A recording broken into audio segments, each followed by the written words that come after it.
Meu nome é Rafael Ramalari Sandoval Cochini, sou da aldeia Fontoura, na Ilha do Bananal, sou do grupo Carajás. Meu nome é Mirna Naquiri, eu pertenço ao povo Cambé-Bomágua, o povo da água, do Amazonas. Eu sou estudante de doutorado da Faculdade de Artes Visuais. Eu sou a primeira estudante indígena a entrar na Universidade Federal com as cotas exclusivas para pessoas indígenas, quando começa o Reúne. Meu nome é Fátima Tertuliano, tenho 22 anos, sou da comunidade do Engenho 2, Quilombola Calunga. Meu nome é Zenilda Pereira dos Santos, tenho 20 anos. Como você se auto-identifica racialmente? Eu me identifico como um indígena, um gay que está se identificando como transindígena. Eu me identifico como indígena. Negras. Negras, bem negras. Bem preto. Dizem que no Brasil, negros, indígenas e brancos vivem harmonicamente. Você concorda? Então, essa questão de harmonização entre esses povos, entre essas raças, eu acho que é uma grande mentira. Porque no Brasil, principalmente, que foi um país que surgiu da cultura de estupro, da cultura de miscigenação, e nunca foi uma relação pacífica. Sempre teve essa questão do racismo entrelado entre a gente. Harmonicamente, né? Eu penso que as questões que nós indígenas, negros, quilombolas, dentro da universidade e na sociedade com as pessoas brancas, ainda existe muito conflito. A questão do respeito com a nossa cultura, as questões que algumas curiosidades que invadem nossos corpos, o que as pessoas imaginam ser uma pessoa indígena. Então, essas questões eu penso que ainda é muito conflituosa. E uma forma que eu penso é se as pessoas conhecessem a cultura, a nossa cultura, a cultura do Brasil, a cultura dos povos indígenas. Essa seria uma forma de ser menos conflituoso ou de chegar menos preconceito em relação à cultura indígena. Não mesmo. Por quê? Porque é mais tipo um estereótipo que a sociedade impõe, fala, né? para os negros que o racismo não existe e tal, que todo mundo vive em harmonia, que é só tipo mais uma forma de pintar, velar o racismo mesmo. Só que não existe essa questão de tipo harmonia. Nunca vai existir, eu acho, né? Não se depender da elite. É. Na sua opinião, o que precisa ser feito para que a estereotipação acabe? Eu acho que para a estereotipização acabar, as pessoas deveriam principalmente tentar conhecer o que ela não sabe. Que várias pessoas, principalmente, matam ou excluem as pessoas porque ela tem medo do diferente.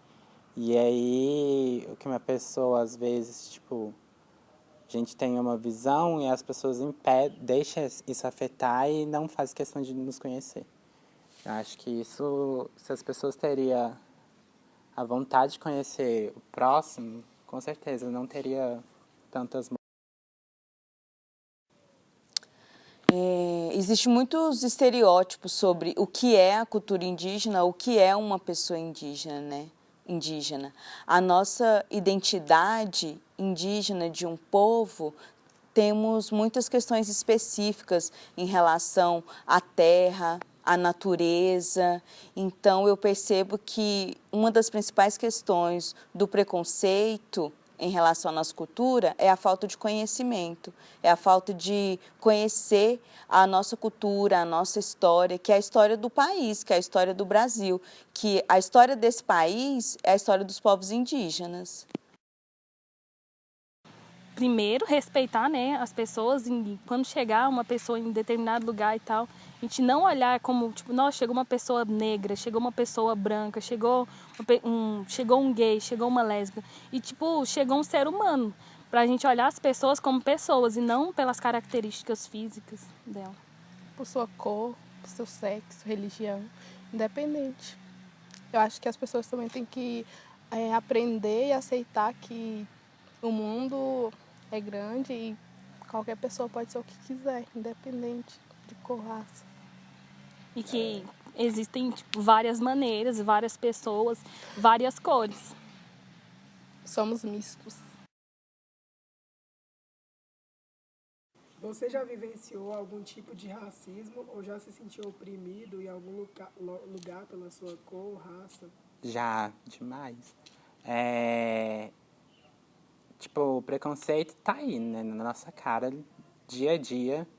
E aí, sempre eu vi questões tipo, ai, volta pra tribo, ou você não é índio por estar usando, talvez, essa blusa de Star Wars, usando tênis, mexendo no celular. Fala que macaco não pode ter celular, já ouvi falar isso. Mas o pior tipo de preconceito é o velado, né? Que às vezes não é porque você tem um amigo índio, não é porque você tem um amigo gay ou um amigo negro que você não pode ser homofóbico, racista ou xenofóbico. E aí o preconceito velado é o que mais vai destruindo, assim, a gente.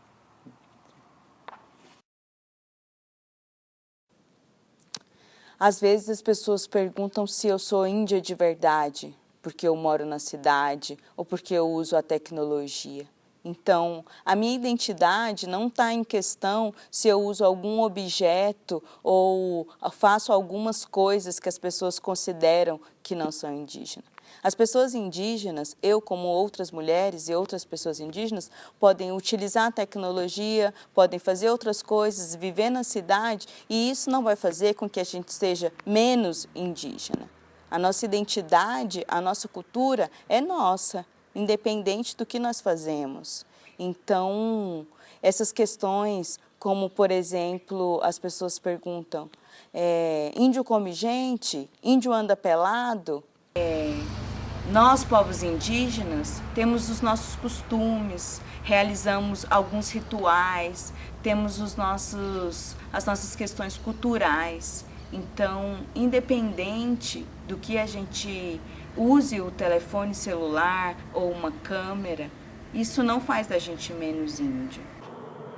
Inclusive, nós indígenas temos utilizado desses equipamentos e dessa tecnologia para nos manifestar, para registrar os nossos rituais, para guardar muitas coisas das pessoas mais velhas e utilizar também como uma arma política, como uma forma de denúncia.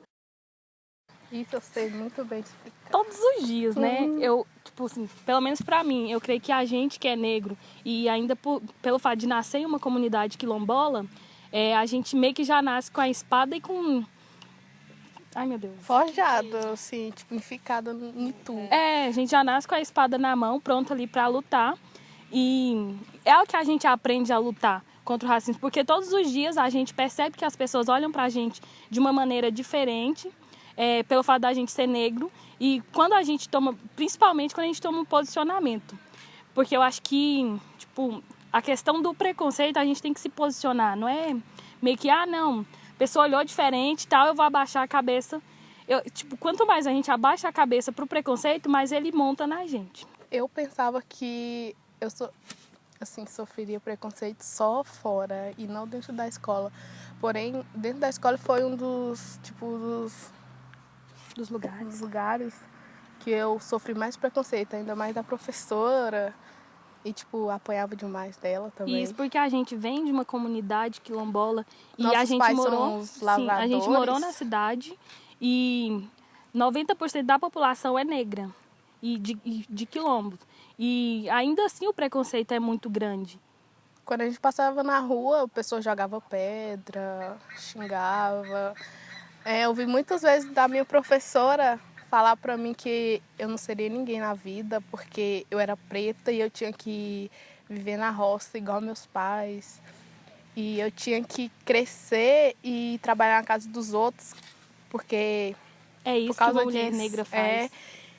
E eu ia seguir os passos das minhas mães, que era enxergar calcinha dos outros, lavar cueca, limpar chão. E graças a Deus hoje eu tô aqui e eu vou vencer, tá, querida? Os professores, eles não dão incentivo e tal. E com 70% dos alunos negros, eu acho que os professores, eles deveriam ter um certo respeito pelos alunos. Não, tipo, que eu não vou ser ingênua de dizer assim, que o preconceito não existe e tal, mas se você tem algum problema com a minha cor, beleza, você só não precisa, tipo, ficar me olhando diferente porque eu sou tão pessoa igual você. Então, tipo, falta muito, sabe, dos profissionais da educação olharem para os outros alunos como pessoas, tipo, igual todo mundo. Porque o grande problema disso é que o negro, ele veio para o Brasil acorrentado e o branco não. O branco foi o que acorrentou o negro. Aí, por causa disso, as pessoas já não veem o negro de uma boa forma. Parece que a gente, tipo, nasceu só pra servir a eles e nada mais. Não ter, tipo, liberdade de ser alguém ou seguir uma carreira. Até, tipo, quando a gente usa a camiseta da UFG, eu já reparei muito. A gente passa assim, várias pessoas ficam olhando assim, tipo, nossa, velho. Eles olham e tipo, nossa, ela é preta e entrou na UFG. Tipo isso. Assim que eu cheguei em Goiânia também, eu senti muito. Eu entrava nos ônibus, todo mundo assim ficava encarando. Um dia eu cheguei a entrar no ônibus e uma senhora branca olhou pra mim e fez o sinal da cruz. Eu fiquei, Deus. meu Deus do céu. Eu só consegui rir, porque É algo que é tipo, a gente não causa tanto espanto mais a gente, porque a gente já espera isso das pessoas. Mas é difícil a gente, tipo, todos os dias ter que encarar essa questão, tipo, do preconceito, do racismo. Eu estudei na PUC por um bom tempo e lá, tipo, as pessoas olhavam, tipo, nossa, ela é negra e ela veio de 1 quilômetro e ela tá estudando na PUC. Como é que ela entrou aqui? O povo meio que fica chocado. E é exatamente isso que a gente quer, se inserir em todos os espaços e quebrar, sabe? Esses estereótipos de que o negro ele só vai trabalhar na cozinha, só vai fazer serviços de escalas mais baixas. trabalhar Trabalhar para os outros. A gente quer trabalhar para si mesmo. Como a gente que vem de comunidade, a gente sempre trabalhou para nós mesmos. E o que a gente quer continuar fazendo é isso. Em toda a sua vivência acadêmica, você sente que é um descrédito com as histórias e culturas de outros povos? Eu acho que tem um descrédito, sim. Porque, tipo, as pessoas já me veem como indígena, ela acha que eu tô aqui na UFG só porque eu já passei por cotas. Entendeu? Tipo, você é indígena, você é negra, você tá aqui porque você tem cota. Não, gata, a gente tá aqui porque a gente merece, porque a gente estudou para passar. E já começa por aí. Dentro também, fora as coisas daqui da faculdade, né? Que às vezes algum professor foi racista ou algum aluno foi racista, um amigo seu foi racista. E aí você vai passar isso para frente para autoridade, né? Dentro da universidade, eles tratam isso como um descaso. Eles não fazem questão de dar o apoio para a pessoa. Obrigada.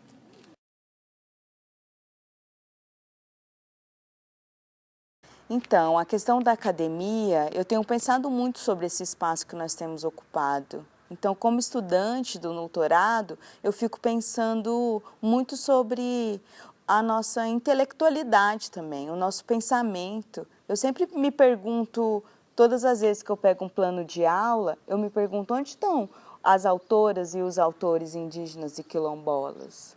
Aonde que está o... Porque a universidade atualmente tem cotas para pessoas indígenas e quilombolas e nós temos ocupado esse espaço. Mas nós também queremos ocupar a questão da intelectualidade, os nossos autores. Nós já temos muitos autores, temos muitos doutores indígenas. Então essa é uma questão que eu sinto falta, muita falta dentro da universidade. Eu quero ler mulheres indígenas.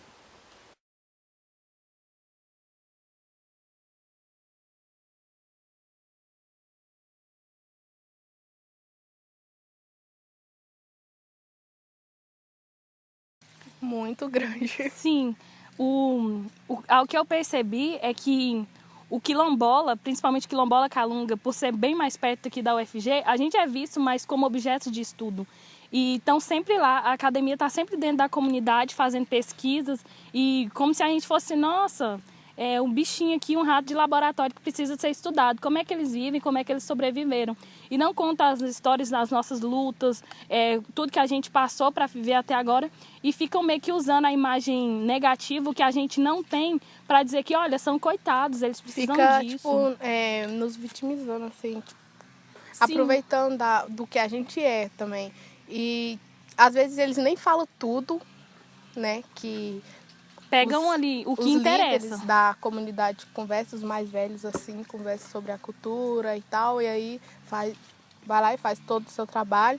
Só que quando a gente vai ver, tá totalmente distorcido, e isso incomoda muito, muito mesmo, porque a gente sabe que não é assim que acontece.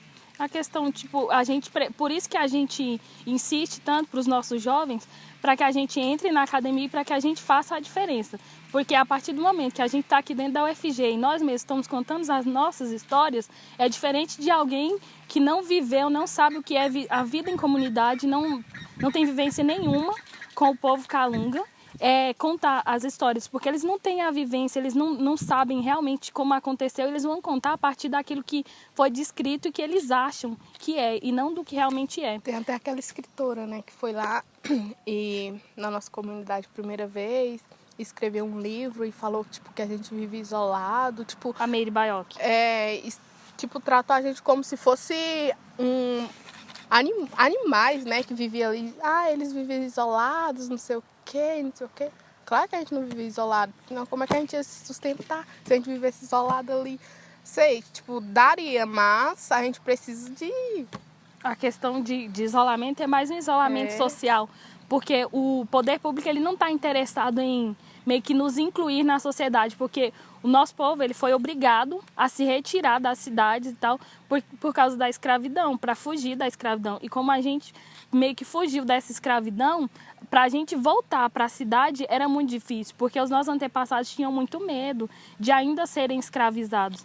Aí é meio que por isso a questão do isolamento. A gente foi cada vez mais para longe da cidade. E o acesso à cidade é bem difícil. E o poder, o poder público não está interessado em facilitar a nossa ida para a cidade, porque por causa da questão do preconceito, né? Para eles, assim, quanto mais longe, melhor, né?